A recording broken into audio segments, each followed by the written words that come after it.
শিয়াল মামা, কি খবর তোমার? তুমি কেমন আছো? তোমাকে তো খুঁজেই পাই না। আমাদের এখানে বনের ভিতরে যে প্রতিযোগিতা চলবে সেখানে কি তুমি অংশগ্রহণ করবে? আমি কিন্তু মামা অংশগ্রহণ করব। তুমি করলে খুব ভালো হয়।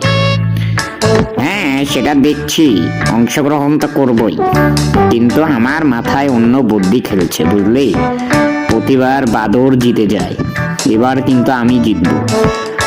কারণ এর আগেও আমি অনেক কষ্ট করেছি, কাজ হয়নি। ঠিক আছে মামা। কি শিয়াল পণ্ডিত, কি খবর তোমার? শুনলাম বনে নাকি প্রতিযোগিতা হচ্ছে, তুমি কি এবার অংশগ্রহণ করবে? দেখি, অংশগ্রহণ তো করার অনেক ইচ্ছে আছে, কিন্তু এবার আমি একটু ভিন্নভাবে খেলবো। আমি একবারও জিততে পারিনি, জানো? কেন জিততে পারোনি কেন? কারণ আমার যে অবস্থা, আমি তো বুঝতেই পারছি না কি করব। সবাই শুধু আমাকেই ঠকায়। বলো কি, তোমাকে ঠকায় মানে? তোমাকে ঠকানোর কেউ আছে? তুমি তো বনে সবচেয়ে চালাক।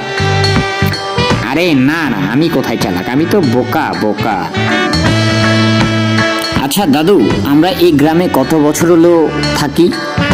তা আমার বাবার বাবারাও ছিল, তোর পরদাদারাও ছিল, অনেক বছর তো হবে। তো তাও মনে কর আমরা পনেরো পনেরো জনম ধরে এখানে আছি। অনেক পুরনো ইতিহাস, বুঝলি? আমার বাবা এই বনে কত যে বাঘ মেরেছে তার কোনো হিসাব নেই। বলো কি দাদু, বাঘ মেরেছে এই বনে? কিভাবে? আরেকদিন শোনাবো। তা কিরে কুমির, তুই কি এবার প্রতিযোগিতায় অংশগ্রহণ করবি? এবার কিন্তু আমি হায়না রয়েছে, বুঝলি? আমি এবারও জিতবো। ওই শিয়াল বেটা অনেক চালাক, ও যে কি ফন্দি করলো, বনে সবাই বলা বলি করছে। তুই কিন্তু খুব সাবধানে থাকিস, না হলে তোকেও একটা খবর করে দিবে। আরে না না, আমাকে কে খবর করবে? আমি ওর খবর করে দিই।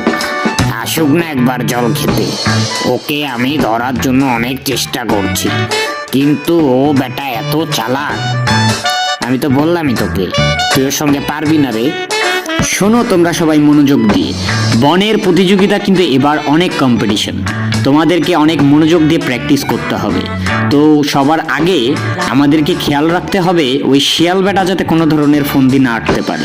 কি তোমরা পারবে না? অবশ্যই পারবো, অবশ্যই পারবো। দেখা যাবে কেমন পারো, আগে তো প্র্যাকটিসটা শুরু করি। তোমরা প্রথমে